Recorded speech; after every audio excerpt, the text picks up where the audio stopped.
Pessoal, então é o seguinte, eu vou começar aqui, ó. A primeira pergunta que eu achei muito importante, muito interessante, que o pessoal está perguntando se a musculação pode recuperar vértebras frágeis devido à osteoporose. Então, o pessoal que me acompanha sabe que eu sou super a favor de... Eu sou super a favor de atividade física, de fortalecimento muscular, e eu acho que a atividade física é uma coisa que realmente muda a saúde das pessoas. E a atividade física, ela vai estar... Tudo bem, Ingrid? Quanto tempo? A atividade física ela é algo que realmente vai melhorar não só a saúde da coluna, mas vai melhorar a saúde global do indivíduo.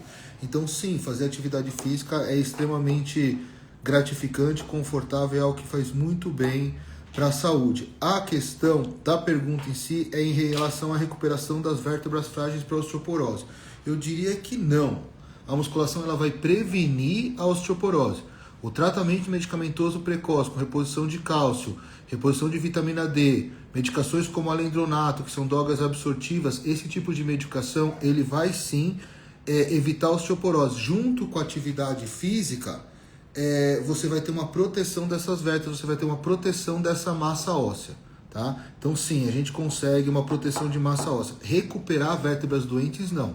Então uma vez que a osteoporose ela está instalada, você tem que fazer um tratamento, tudo bem, doutor Hudson? Você tem que fazer um tratamento específico para essa osteoporose, para recuperar essa massa óssea, depois um tratamento de manutenção. Nós tivemos uma pergunta no início em relação ao cóccix, isso daqui é super interessante. Então, essa dor no cóccix, quem perguntou, que está com mais de 15 dias com dor no cóccix, tem que ir atrás, viu? Porque é o seguinte, a dor no cóccix, ela é conhecida como coccite. É uma inflamação crônica do cóccix. Essa inflamação crônica do cóccix ela vai ser em decorrência de microtrauma de repetição na região do cóccix. Muitas horas sentada, serviço de escritório, paciente que dirige muito, motorista de ônibus, motorista de caminhão, é muito frequente esse tipo de lesão. Na grande maioria dos casos, essa inflamação crônica do cóccix, ela é em decorrência de, às vezes, um trauma prévio na região. Então, uma fratura de cóccix antiga, um trauma sentado, alguma coisa desse tipo. Então, nesses casos, a gente pode ter uma coccite, uma inflamação crônica do cóccix. Muitas vezes, pessoal, essa inflamação crônica do cóccix, ela é tão grave que o paciente não consegue evacuar em decorrência de tamanha dor no local em decorrência dessa inflamação. Então, quanto mais cedo e mais precoce a gente começar o tratamento, é interessante. O tratamento inicial vai ser com injeção de anti-inflamatório ou outras medicações mais potentes, o uso de anti-inflamatórios por cerca de 7 a 10 dias e fisioterapia analgésica local. A gente orienta para usar uma almofadinha ou diminuir o trauma naquela região e os casos que não melhoram assim, a gente faz infiltração local. Existem casos extremos que evoluem para ressecção do cóccix, mas mesmo assim o resultado não é satisfatório e hoje, de maneira mais recente, a gente está fazendo uma queimadura, uma risotomia, uma queimadura do cóccix e das raízes sacrais para diminuir essa dor, tá? Então, eu acho que espero ter ajudado aí. Eu vou procurar, aqui tenho 57 anos, com escoliose lombar de 60 graus e sinto muita dor nos quadris e pernas. É recomendado artrodese na minha idade? Eu nunca respondo esse tipo de pergunta. Quem que é Mirnaya. Mirnaya é o seguinte, o objetivo da live aqui nosso é responder perguntas assim, mais genéricas. Perguntas mais genéricas, tá? A sua pergunta é uma pergunta, digamos assim, muito específica. No seu caso, eu posso dizer que sim, por quê? A escoliose, a gente considera como uma escoliose normal, uma escoliose tolerável até 40 graus. Deformidades acima de 40 a 45 graus, elas tendem a progredir mesmo na vida adulta. Uma escoliose de 60 graus, muito provavelmente você tinha uma escoliose juvenil, uma escoliose idiopática da adolescência. Essa escoliose, ela veio evoluindo durante a vida e hoje ela tem 60 graus. Ela tem uma chance de progressão de até 3 graus por ano. Tá? Ela tem uma chance de progressão de até 3 graus por ano. Então, eu acho que vale a pena você fazer um acompanhamento de médico mais de perto com um especialista de coluna, entendeu? Se você tiver muita dor, se você tiver propenso a tratamento cirúrgico, a gente já poderia discutir isso de uma maneira assim mais imediatista. Não, eu não tenho muita dor, etc, etc, etc e tal, se bem que você está falando de sentir muita dor. Pode ser feito só um procedimento descompressivo para melhorar essa dor ciática, essa dor na perna, também é uma opção. Agora, seria interessante no seu caso fazer um acompanhamento por 1 ou 2 anos com raio-x a cada 3, 4 meses para ver se essa deformidade não está progredindo, tá? Então, assim, é o Mirna, né? Mirna, eu acho que vale a pena você fazer um acompanhamento mais de perto. Uma escoliose de 60 graus com dor lombar e dor ciática é um quadro que pode ter uma gravidade maior. Eu acho que vale a pena você dar uma procurada, tá? Uma interessante aqui, ó. Faço exercício e minha coluna estrala. O que pode ser? Provavelmente só o estralo não é nada. No estralo a gente chama de crepitação, que é geralmente é o ligamento passando em cima da faceta. Ou alguma microacomodação local, mas geralmente é uma característica ligamentar e cartilaginosa, não é deslocamento ou subluxação. Então provavelmente não é nada. Se você não tem dor associada, se você não tem outros sintomas, só a coluna estralar ou crepitar, que é o termo que a gente usa, muito provavelmente aí não é nada, tá? Um abraço, Ronaldo, fica com Deus. Aqui, o pessoal mandou muita pergunta de escoliose, porque agora a gente está no Junho Verde, que é o mês da escoliose. Em relação à recuperação da cirurgia de escoliose, é uma das maiores cirurgias que a gente tem aí na coluna. Realmente são procedimentos enormes. Você faz procedimento só por abordagem posterior. Tudo bem, Isaquinho que joga com meu filho aí. Um abraço, garoto. Geralmente você faz só abordagens assim. O Antônio. Ixi, vai entrar o time do meu filho inteiro. Meu filho é bom de bola, pra quem não sabe. Então, são cirurgias maiores, são cirurgias grandes. A média de uma cirurgia de escoliose é 7 dias de internação. Então a gente opera no primeiro dia, no 7º dia a gente dá alta. Os primeiros 15 dias são bem complicados em termos de dor e controle do adolescente. A partir de 15 dias aí, a partir de 15 dias começa a melhorar. Tudo bem, Rui? A partir de um mês, de 15 dias começa a melhorar. O adolescente geralmente ele já está praticamente ou 100% recuperado aí em torno de um mês. Então, os primeiros 15 dias são bem complicados, dos 15 dias até os 30 dias do pós-operatório de escoliose é um pouquinho mais complicado. A partir de 30 dias, realmente a coisa desenrola e esses adolescentes, essas crianças vão super bem. Em torno de 3 a 4 meses aí, eles já estão aí 100% recuperados. Tem uma pergunta também super interessante de uma mãe que deixou sobre... vou ler para vocês a pergunta. Tenho uma filha com escoliose e gostaria de saber quais são as possíveis complicações se ela não fizer uma cirurgia de correção. Mãezinha, eu diria para você não fazer isso. Tá certo? Eu diria para você não fazer isso. Então, você tem sua filha está com escoliose. Essa escoliose teve uma indicação cirúrgica. Se ela teve uma indicação cirúrgica, são deformidades mais graves. Deformidades acima de 40 a 45 graus. Essas deformidades... você pode ter, primeiro, uma progressão indefinida da deformidade, que é o principal. A principal complicação é uma progressão indefinida da deformidade. Ela vai progredir em torno de 2 a 3 graus por ano. Então, vamos supor que a sua filha esteja com 15 anos, ela tem uma deformidade de 45 graus. Com 25 anos, ela pode ter 75 graus. Com 35 anos, ela pode ter 105 graus. Então, assim, são deformidades que elas podem evoluir de uma maneira assim rápida, de uma maneira agressiva. Ah, doutor, não senti confiança. Tudo bem, se você não sentiu confiança, hoje, e aí fica uma dica não só para esse caso da mãezinha de escoliose, mas para todas as crianças, para todos os pacientes aí. Pede uma segunda opinião, pô. Procura uma segunda, uma terceira opinião, procura um profissional que você confie, que você se sinta bem, que você se sinta confiante em relação ao tratamento dele, em relação a evolução do tratamento com esse profissional. Se todo mundo gostasse do verde, o que seria do amarelo, né? Então, assim, tem uma empatia, tem uma relação pessoal, uma inter-relação médico-paciente, tanto do médico quanto do paciente. Isso daí é super comum e super frequente. Então, assim, eu deixo essa dica aí, mãe, procura uma segunda opinião, tá? Mas deixar uma deformidade com mais de 45 graus, com tendência de progredir numa adolescente, hoje que a gente tem... uma chance enorme de conseguir uma correção dessa deformidade, eu não acho muito viável, não acho uma escolha muito interessante, tá? O Said, ele tá perguntando se pode fazer exercício após cirurgia de escoliose, mas com certeza. Said, atividade física todo ser humano tem que fazer, todo ser humano tem que fazer. A cirurgia de escoliose, quando ela é feita no adulto, é uma situação um pouquinho mais complicada. A cirurgia de escoliose feita no adolescente, você faz para essa criança ficar perfeito, para esse adolescente tocar a vida dela. Ele vai ter uma vida totalmente normal, sem intercorrências e sem complicações. Então, se você for um adulto que for operado de escoliose, você tem que fazer atividade física. A gente tem que sentar para discutir qual é a melhor atividade física para você fazer. Mas não fazer atividade física não acho que é uma opção. A Gabi está falando que operou em 2018. Então, Gabi, eu vou te falar um negócio. Eu não tenho essa capacidade de operar um paciente há 7 anos atrás e ele não ter mais dor na coluna. Com certeza, se você está bem depois de todo esse período, é porque você fez sua parte. Você fez atividade física, você fez a reabilitação, perdeu peso, fortaleceu a musculatura, alongamento de cadeia posterior, fortalecimento de musculatura abdominal. Tudo isso acaba fazendo uma diferença assim, enorme na sua evolução. Então, a gente só executa o ato médico e o ato preparatório. A gente não vive a vida do doente, a gente não acompanha o doente. Então, com certeza que você está bem aí, você tem um papel importante aí na sua recuperação. Então,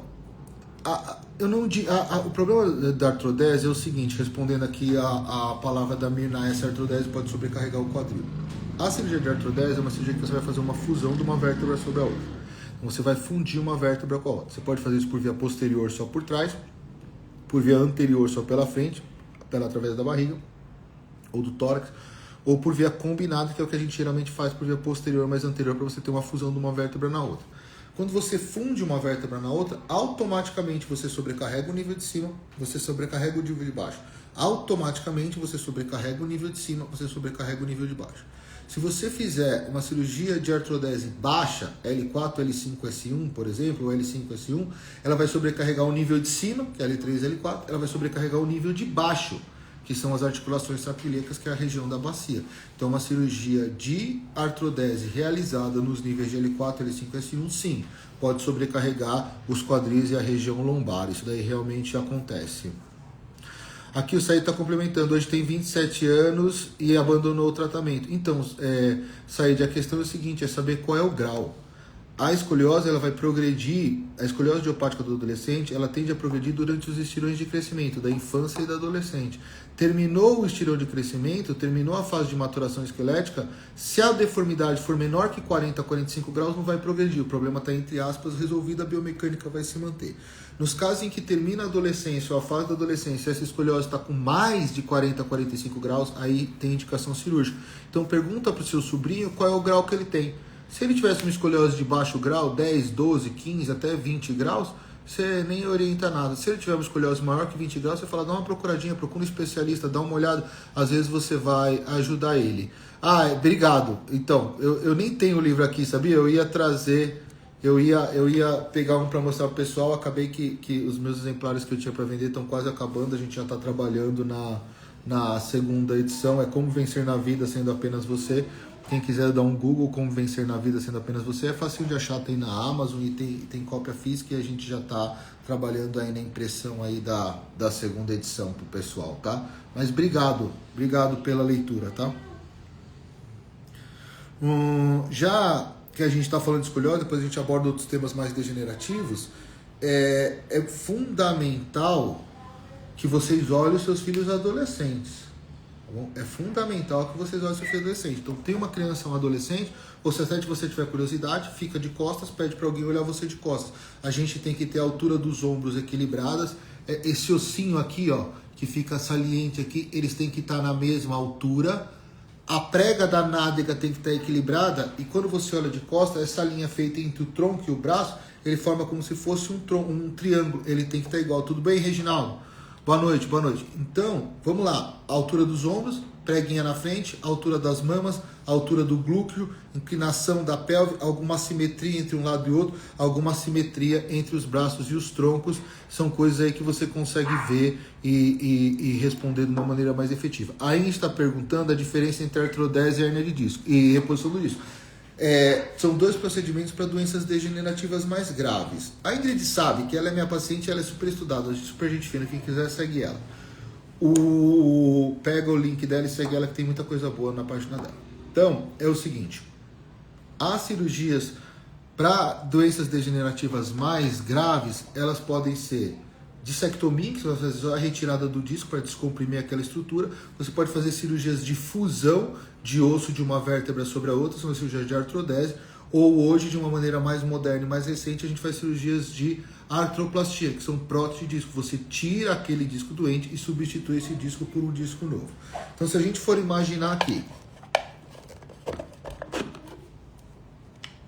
só a título ilustrativo.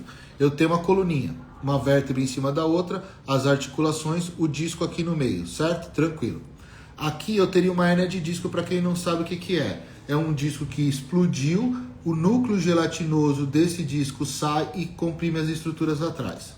Eu tenho essa estrutura aqui que passa a ser, pessoal, uma estrutura doente. Vamos lá. Então eu tive um disco, ele explodiu, aqui eu tenho uma compressão da raiz. Eu posso fazer uma microcirurgia só para tirar esse segmento comprimido. Então é uma cirurgia de dissectomia, é uma descompressão. É a cirurgia que a Ingrid fez, só que a Ingrid fez a parte dela, por isso que ela está bem, ela é super disciplinada. Então aqui é uma cirurgia para eu retirar a hérnia de disco. Ou eu posso tratar, tudo bem, Oswaldo? Dentro desse segmento, como que eu trataria? Uma das possibilidades é: eu tiro esse disco, substituo esse disco por uma prótese rígida, coloco 4 parafusos atrás e faço uma fusão de uma vértebra na outra. Então, este segmento móvel passa a ser um segmento rígido, passa a ser um segmento fixo. Isso é uma cirurgia de artrodese. É bom? É bom.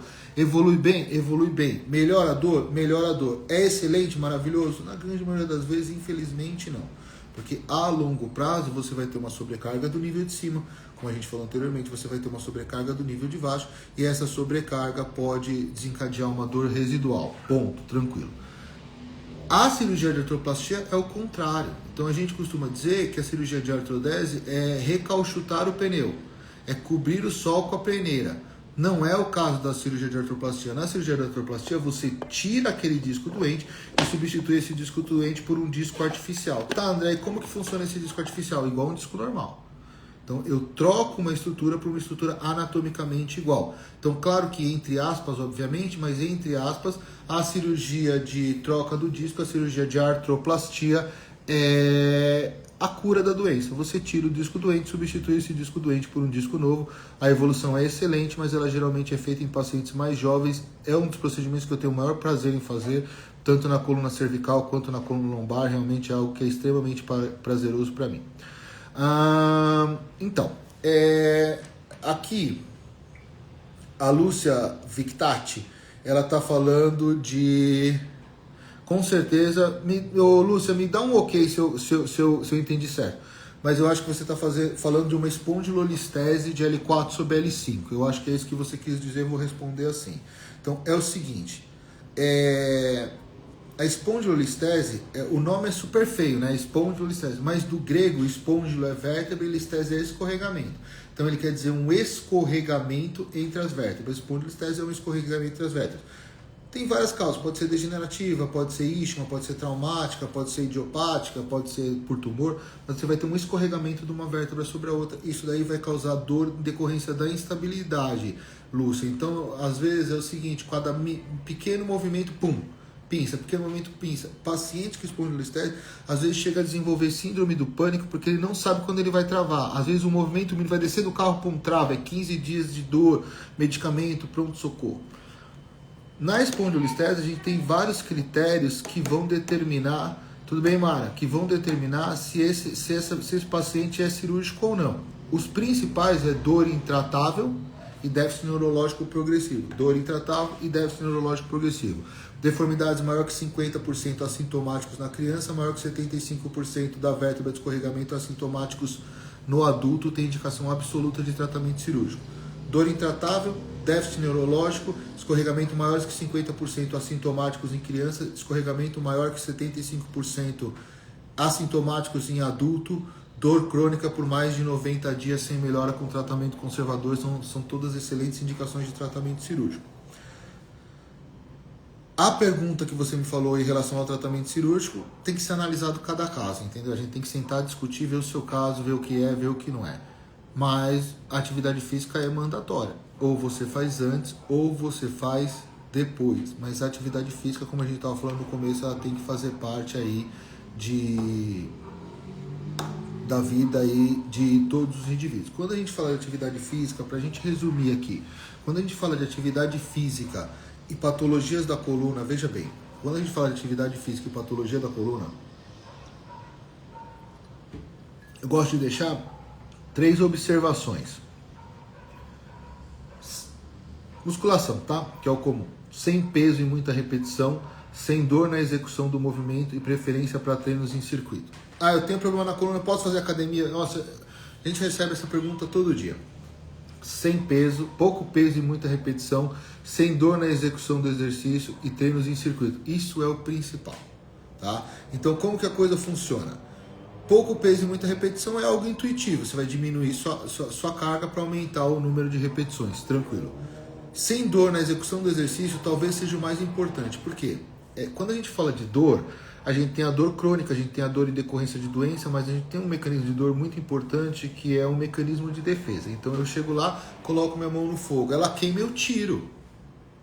Então a dor é um mecanismo de defesa. Coloquei minha mão no fogo, ela queima, eu tiro. Tá certo? Quando você vai fazer uma atividade física, André, eu faço a minha série tranquila. Quando eu vou fazer remada, eu sinto uma fisgadinha na minha lombar. Não faça remada.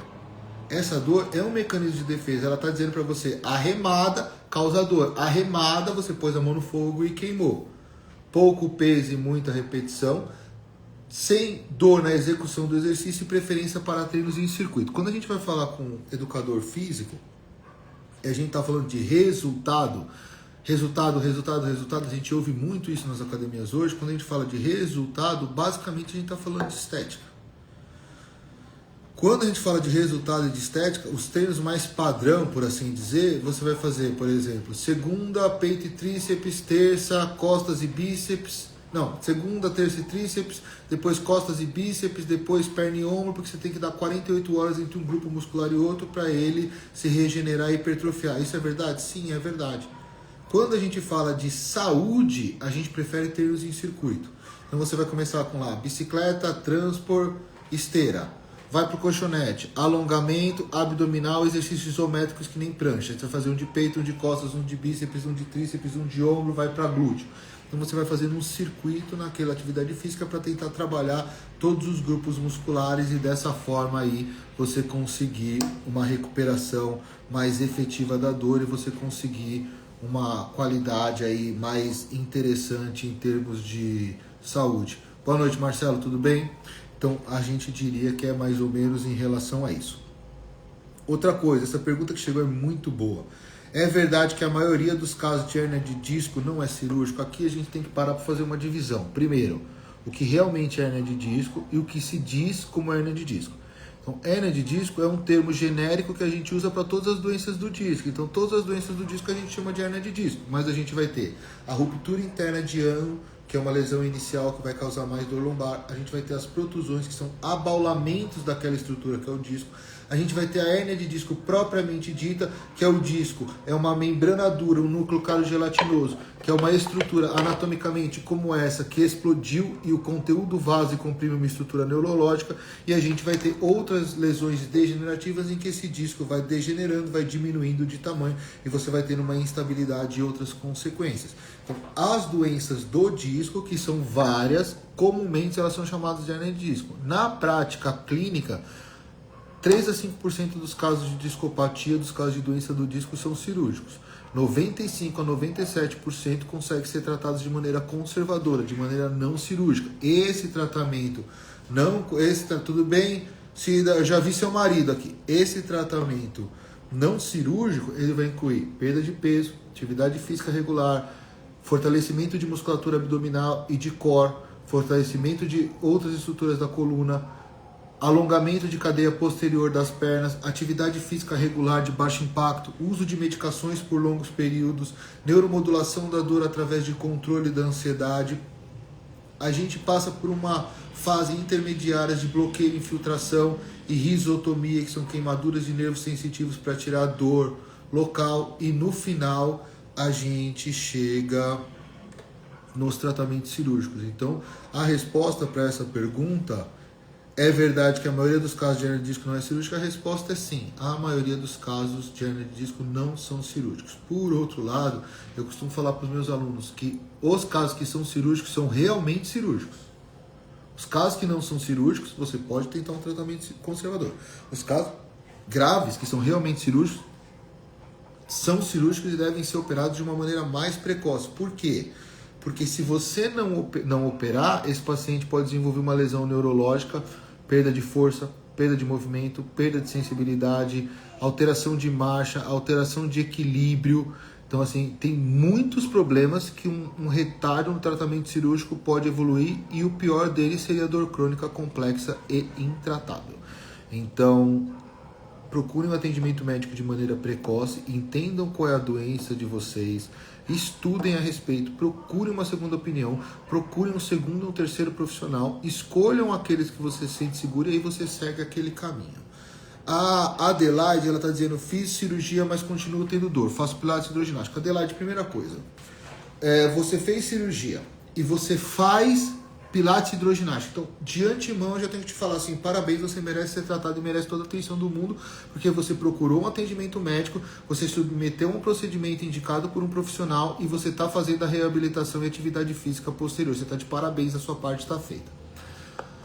O que acontece é que, assim, o tratamento cirúrgico, ele é um tratamento feito para tratar a estrutura.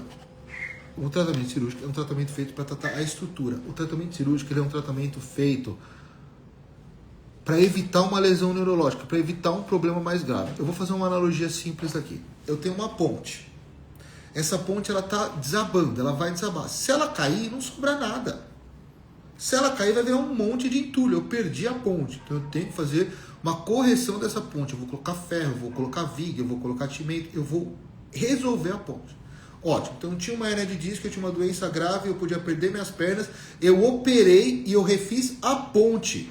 Tá bom, mas eu fiquei com curto-circuito. Eu fiquei com um curto-circuito naquela corrente daquela ponte. Exatamente. Esse curto-circuito, esse disparo descoordenado de impulsos elétricos é o que a gente chama de dor crônica complexa, e ele é relativamente frequente em pacientes com cirurgia de coluna. Primeiro a gente faz bloqueio, infiltração, adequação de remédios. Hoje você tem cannabis e outras vias de tratamento medicamentoso que também tem um resultado relativamente bom. A atividade física, como você já faz, pilates, hidroginástica, não resolveu nada? Doutor, vou ficar assim? Não. Primeiro você tem que ser reavaliada para ver se não sobrou nenhuma lesão na coluna. Não sobrou, doutor, eu sou um caso que eu fiquei com dor crônica complexa e intratável.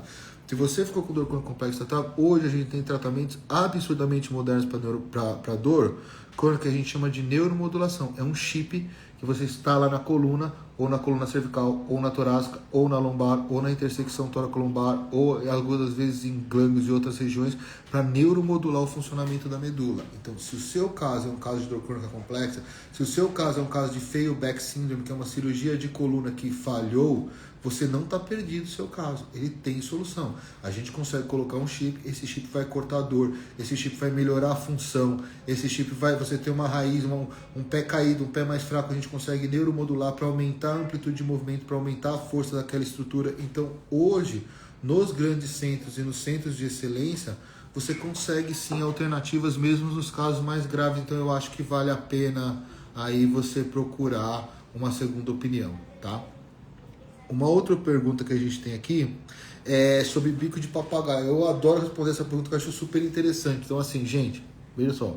Não existe uma doença chamada bico de papagaio. Não existe uma doença chamada bico de papagaio. Você fala, pô, deve estar de sacanagem. Eu ouço falar de bico de papagaio desde que eu nasci. Minha avó já falava que ela tinha. Perfeito. Então, o que acontece? Quando você tem um tecido e esse tecido ele é agredido, ele, como única resposta, ele produz mais tecido igual dele. Quando você tem o osso e o osso é agredido, ele produz mais tecido. E qual que é esse tecido? É um tecido ósseo. Então eu vou fazer um desenho aqui para esquematizar a questão do bico de papagaio, que eu acho muito interessante. Então aqui, ó. Aqui, ó. Vejam só. Jackson, vê se fica bom aí na visão. Aqui eu tenho uma vértebra em cima da outra, entre uma vértebra e outra eu tenho o disco, que é o amortecedor. Eu fiz uma hernia de disco, esse segmento ficou instável, ficou instável. A coluna está instável. Esse osso está sendo agredido pela instabilidade. Ixi, esse desenho vai ficar famoso. O que o organismo faz? O organismo ele produz mais osso para tentar estabilizar aquela vértebra. Então ele vai produzindo osso, ele vai produzindo osso, ele vai produzindo osso. Já estou acabando, gente, o desenho vocês vão achar interessante. Então ele começa produzindo osso aqui, até que ele produz bastante osso e junta uma vértebra na outra e estabiliza esse segmento ósseo. essa imagem de neoformação de osteófito ósseo que a gente vê no raio-x chama bico de papagaio. Alguém olhou isso daqui e achou que essa imagem do raio-x era semelhante ao bico de papagaio. Só que o que acontece? Você chega no pronto-socorro e o médico do pronto-socorro ele tem 1 milhão de pessoas para atender, ele não tem tempo, ele fala, ó, você tem bico de papagaio, você aceita. Você fala, não, tá bom, então eu tenho bico de papagaio. Se eu tenho bico de papagaio, o problema está resolvido. Mas o bico de papagaio não é uma doença. O bico de papagaio é a resposta do seu organismo a uma agressão. O bico de papagaio é a tentativa do seu organismo de cicatrizar de uma agressão. Então, o bico de papagaio não é uma doença. Ela é uma resposta normal do organismo, apesar da gente ouvir isso de maneira assim absurdamente comum no pronto-socorro. A Cida, que falou que fez o neuromodulador, ela fez 2, a gente fez um, o resultado não foi bom, depois a gente fez uma segunda placa e finalmente ela melhorou, depois eu operei a cervical e agora ela tá super bem. Ela e o Oswaldo, que é o marido dela, Oswaldo Barbieri, são meus pacientes assim de muitos e muitos e muitos anos. Então a cirurgia é para evitar uma piora estrutural que pode levar a algo pior, mas não necessariamente resolve a dor. Exatamente isso. A depender do tipo de cirurgia, obviamente, e o tempo da doença. Então, uma cirurgia de prótese de disco, uma artroplastia, eu tiro esse disco doente, substitui esse disco por um disco novo, talvez seria um procedimento que você realmente objetiva a cura. Você quer tirar a dor e quer melhorar a estrutura. Mas pro cirurgião, o cirurgião ele funciona, a cabeça do cirurgião ele funciona no que a gente chama de damage control, que é controle de danos. Então ele controla o pior dano.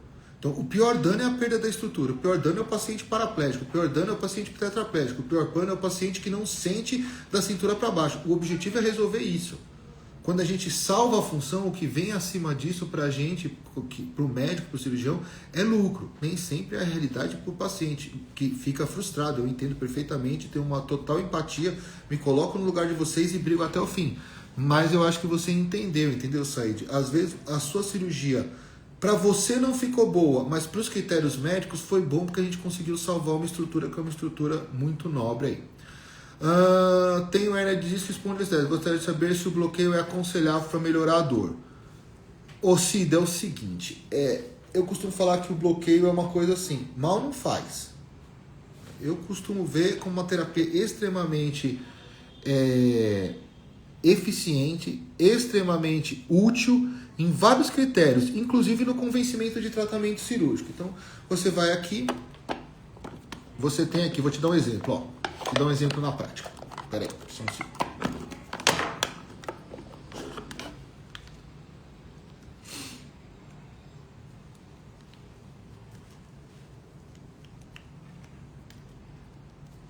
Você tem aqui, ó, você tem uma hernia de disco comprimido nervo. Você vem aqui, coloca uma cânula guiada por tomografia, exatamente aqui nesse ponto aqui. E aí você vai injetar altas doses de anestésico e corticóide. Como que funciona? Quando eu injeto anestésico e corticóide, eu desinflamo aquela raiz. Quando eu desinflamo aquela raiz, muitas vezes eu cesso o mecanismo de compressão. Eu melhoro a dor. Caso de hernia de disco pequena, protusão pequena, doenças no estágio inicial, muitas vezes o problema vai se resolver com bloqueio. Você faz um bloqueio, você faz uma infiltração e melhora. E se não resolver, você não vai melhorar. Então a maior complicação do bloqueio é não melhorar. Então eu acho que é uma tentativa super válida. Eu tenho uma doença super grave, eu tenho muito medo de operar e eu tô com muita dor. Você acha que é válido fazer um bloqueio? Eu acho.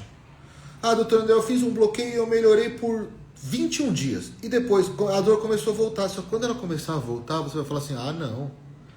Eu nem lembrava como é ficar sem dor. Agora que eu lembrei como é ficar sem dor, eu não quero sentir aquela dor nunca mais. Então, o bloqueio, ele ajuda no diagnóstico, ele é uma forma de tratamento, ele alivia o sofrimento do doente. Muitas vezes ele é suficiente. Na pior das hipóteses, ele só não vai ter efeito e vai ajudar no convencimento para um tratamento mais evoluído. Então, eu acho que é uma tentativa super válida, tá? Meu maior medo é fazer uma artrodese e continuar com dor. Então... Mirnaya, assim, hoje a gente tem procedimentos microcirúrgicos descompressivos com resultados excelentes quando bem indicados. A gente tem procedimentos de cirurgias de artroplastia, que é a prótese de disco, que a principal indicação é até 45 anos, é tolerável até os 55, até os 50 anos, a gente faz em casos raros até os 55. As cirurgias de artrodese, elas vão ter um resultado excelente em doenças com instabilidade, como espondilolistese, em pacientes muito graves ou em casos muito graves ou em pacientes de uma idade maior. Mas muitas vezes, eu não minto, e não vou ser hipócrita, muitas vezes a cirurgia de artrodese, ela deixa uma dor residual. Então, se você tem essa dúvida, se você tem esse medo, procure uma segunda opinião, vai num especialista diferente, vai assim, às vezes a gente se habitua a fazer cirurgia de convênio, consulta de convênio, entendeu? Ou consulta no SUS, não é culpa do profissional, o profissional está atendendo, ele nem tem tempo para ver outras pessoas.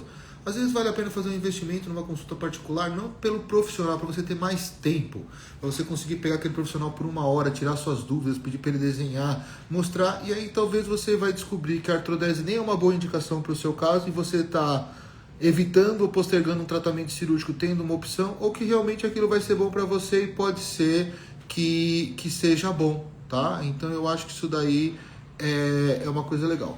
A Josiane está falando paciente plantar. Ô, Josiane, é um prazer ter você aqui, tá? Mas o nosso foco aqui hoje é mais voltado para patologias da coluna. A fasciite plantar é uma inflamação crônica da sola do pé. Sim, existe tratamento. O tratamento inicial, eu fazendo, né? Eu gosto de entrar com uma formulazinha por 60 dias para você ter uma retirada mais lenta da inflamação, uma injeção de corticóide no primeiro momento e orientação para alongamento do pé todo dia antes de acordar, antes de levantar da cama, para você ter uma evolução satisfatória. Os casos que não evoluem assim, a gente passa uma palmilha para equilibrar e melhorar o pisar, tá? Para melhorar e melhorar o pisar.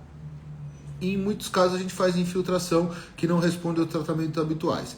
E existe, inclusive, cirurgia para fasciite plantar. Eu lembro da época que eu era ortopedista, hoje eu sou mais cirurgião de coluna. Só que eu nunca vi um caso na prática de fasciite plantar que realmente precisou ser cirúrgico. Hoje, com a melhora dos anti-inflamatórios, com as melhoras dos remédios, com as melhoras das injeções, com infiltração sendo realizada de uma maneira mais fácil e mais tranquila, a gente consegue uma recuperação da grande maioria dos pacientes, tá? Socorro mandou boa noite, Socorro. Artrodese lombar L4 e L5 reduz muito a mobilidade?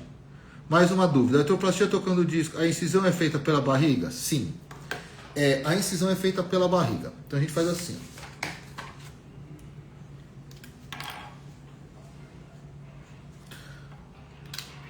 Para você abordar 3, 4, 5, 1 até 3 limites, você vai fazer uma incisão assim. Você tem um umbigo, você vai fazer uma incisão ao redor do umbigo. Essa incisão ela vai ter mais ou menos de 3,5 centímetros a no máximo 5,5, 6 centímetros, uma incisão pequenininha.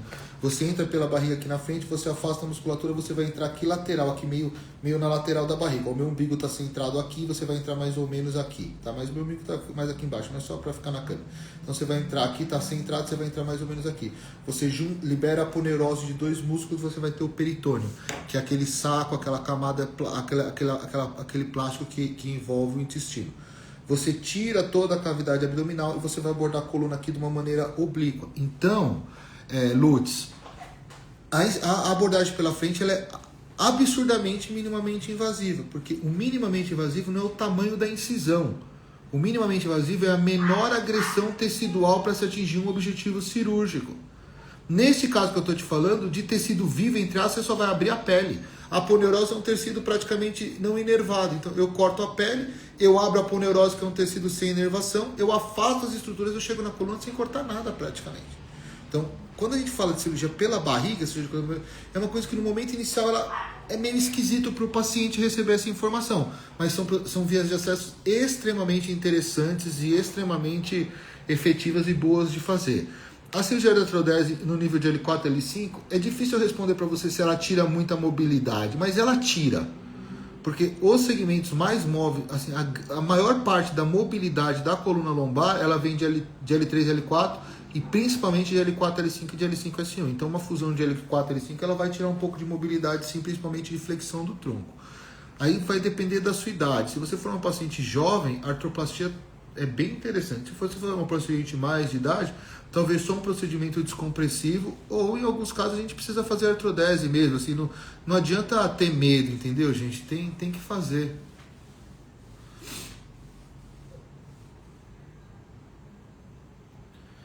Então, a Ingrid fez um relato dela aqui, que foi bem o caso dela.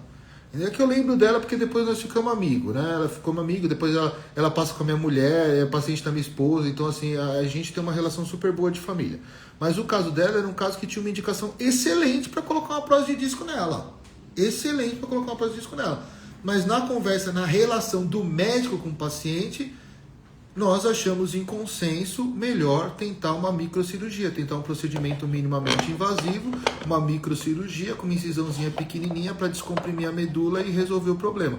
A cirurgia foi super bem, Deus me protegeu e o procedimento foi um sucesso, graças a Deus, e ela é altamente esforçada e disciplinada. Ela conseguiu resolver o problema com uma microcirurgia. Ela poderia ter feito uma artrodese, ela poderia ter feito uma artroplastia, ela optou por uma microcirurgia e o resultado foi bem sucedido por causa dela. Então isso daí é uma coisa que é muito importante. Obrigado pela pergunta, viu, Ingrid? Isso é uma coisa muito importante, a relação médico-paciente. O tratamento ele tem que ser individualizado. Às vezes o que é bom para mim não é bom para o indivíduo A, B ou C, você entendeu? Então assim, a gente tem que ter essa relação de transparência com o paciente. Tem que entender o que o paciente quer. Você tem que saber se ele é casado, se ele não é casado, quantos filhos ele tem, qual é a atividade profissional, qual é o padrão financeiro, qual é a vida que ele faz, o que ele gosta de esporte, o que ele gosta de tratamento. Vamos pegar um paciente diferente. Você pegar um paciente de 80 anos, que só vive dentro de casa, que está, se Deus me livre, no fim da vida, e o que ele quer é conversar com o neto, assistir os programas dele de TV e ficar dentro daquele ambiente, você não pode fornecer para esse paciente o mesmo tratamento de um paciente de 38 anos, altamente atlético, que teve uma hernia de disco extrusa e quer retornar para o esporte de alta demanda. Você tem que individualizar o tratamento. Tem que tratar cada indivíduo de uma forma diferente. Tratando cada indivíduo de uma forma diferente, com certeza que você tende a ter um resultado melhor. Em relação ao bloqueio com ácido hialurônico, cara, às vezes vocês fazem umas perguntas que eu não quero responder na internet, mas eu vou responder. O Jackson, que é um dos meus assessores, ele tá aqui, ele tá rindo, ele tá falando, não responde, não fala, eu vou falar. O que acontece é o seguinte, o ácido hialurônico é como se fosse um lubrificante para as articulações. Então eu tenho uma artrose de joelho no estágio inicial, eu estou tentando tratar com remédio, com reposição de sulfato de glucosamina, condroitina e colágeno, não está respondendo, eu injeto o ácido hialurônico, que ele é um lubrificante, ele vai agir dentro da lubrificação daquela articulação para permitir um movimento e ajudar na cicatrização da lesão. É excelente. Ombro é excelente. Outras articulações têm uma resposta muito grande. Para uma microarticulação da coluna, não me convence. Ah, doutor André, mas eu fiz um bloqueio e melhorou. Melhorou porque foi colocada anestésico corticoide na sua articulação. Não foi pelo efeito do ácido hialurônico na coluna, pelo amor de Deus. Então eu acho que o ácido hialurônico ele é excelente. Eu faço em vários pacientes para grandes articulações, mas para a coluna eu não vejo grandes indicações para aplicação de ácido hialurônico. O Jackson, ele tem pouco cabelo, mas ele está querendo tirar os que ele não tem, né, Jackson? Depois eu deixo você aparecer aqui para o pessoal te conhecer. Doutor, tenho feito uma vertebroplastia na quinta vértebra, mas teve vazamento de cimento. Tanto do lado direito e esquerdo da vértebra. Aumentou a dor muito. Sinto o lugar travado. Então, pessoal, é o seguinte. Esse daí é super legal. Ele funciona assim, ó. Hoje eu tô desenhista, né, Jackson? Eu tenho uma vértebra aqui, ó. Ela quebrou e achatou. Eu venho aqui, coloco uma cânula.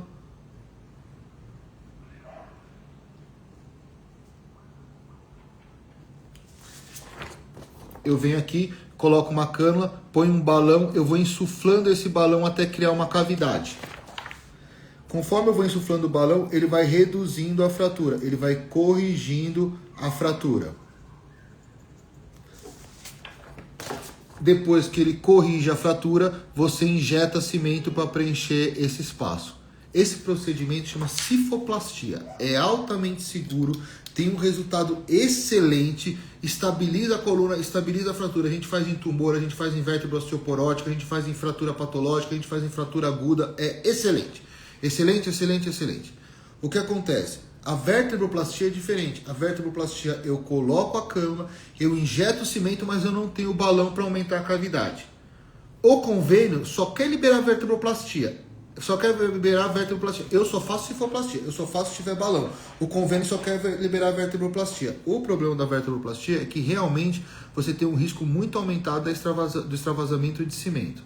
Se esse cimento ele extravasar, socorro, para lateral ou para frente, não tem muito problema. Ele vai ali, ele estabiliza, ele seca e acabou. O problema é quando esse cimento vaza para trás, para dentro do canal. Aí geralmente é problemático.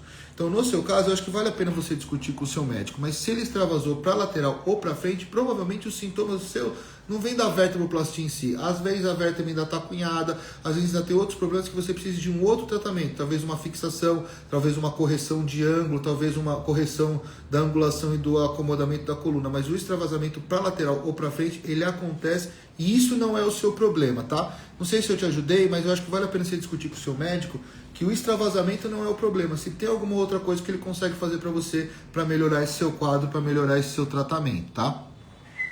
Já fiz bloqueio e risotomia e não adiantou nada. Isso pode significar algo? Pode.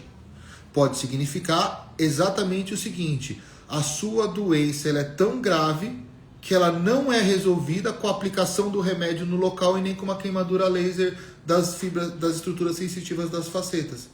Ah, André, mas você acha que valeu a pena eu fazer? Acho que vale, porque agora a gente sabe que não responde à aplicação de remédio no local, não responde à risotomia, queimadura dos ramos facetários e provavelmente você vai precisar de uma abordagem cirúrgica mais agressiva ou de alguma abordagem diferente. Então, o seu resultado, infelizmente, não foi bom, mas a experiência com certeza que vai trazer alguma coisa importante para você aí. Tá? Já fiz vários tratamentos conservadores e não melhor. Socorro, mais do que isso, eu não posso te falar aqui, sabia? Assim, o CRM ele não permite que eu faça esse tipo de atendimento mais preciso. Então, talvez se você quiser me procurar, a gente ficaria mais tranquilo.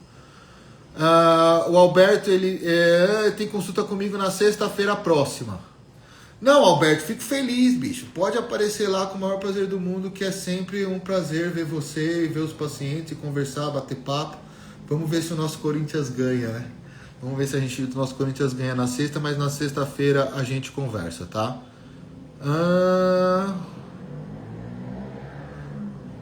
Meu filho entrou, Andrezinho, aqui. Tudo bem, filhão? Um beijo. Epicondilite. Então...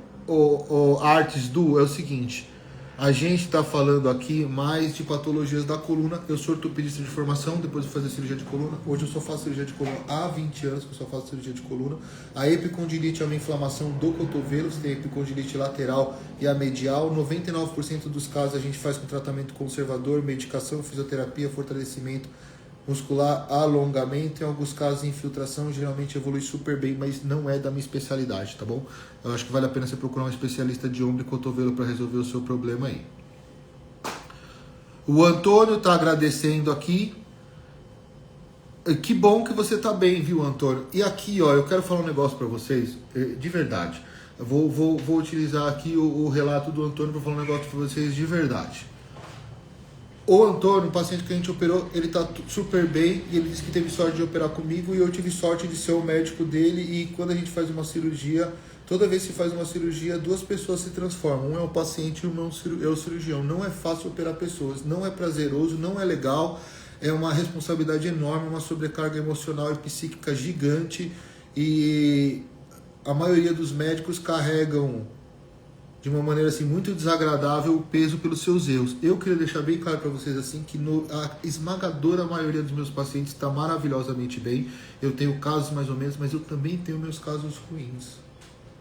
Eu não vou mentir para vocês isso. Eu também tenho meus casos ruins, tá? Então assim, Deus está acima de tudo. Deus tem que proteger o médico e o paciente. A fé move montanhas e cura o que a medicina não cura. E vocês que tiveram um resultado ruim não podem desistir, pô. Tem que continuar indo atrás, tem que continuar buscando, tem que ir atrás de um tratamento de outro, que vai chegar uma hora que a coisa vai se resolver. Eu tô vendo o Flávio aqui, se eu não me engano, ele é meu amigo lá de Oriximiná. Tem uma propriedade rural lá, e o pessoal do CIS também, que é o pessoal do CIS lá, do Combate e Guerra na Selva, que eu faço parte aí. Um abraço aí, pessoal de Oriximiná, tá, Flávio? Dá um abraço do prefeito, tá bom? O Flávio, ele é vice-prefeito de Oriximiná, um cara importante, tá certo? A Medellín, que tá aparecendo aqui de novo, é o pessoal da minha assessoria, para quem quiser, tá certo? A gente já tá aí, já pertinho do fim. Quem quiser fazer uma pergunta, agora é a hora, tá? Eu agradeço, Rodrigo, pela deferência. de 2019, quando eu vejo, pessoal, vocês entrarem aqui e falar, doutor, eu fui operado em 2010, doutor, eu fui operado em 2008, a gente vê que eu tô ficando velho, o pessoal já tá sendo operado há muitos anos, aí eu tô vendo que assim, que eu tô ficando velho, aí isso daí não é uma coisa muito boa. Pessoal, é o seguinte, a gente tá chegando perto do fim, agradeço ao pessoal que participou. A gente reforça que quem quiser fazer uma pergunta, quem quiser perguntar, ou pergunta nos comentários, que aí é legal, porque a gente responde e fica aberto para as outras pessoas. Ou se for alguma coisa mais pessoal e mais privada, pergunta no direct. Às vezes a gente demora, mas eu respondo todas.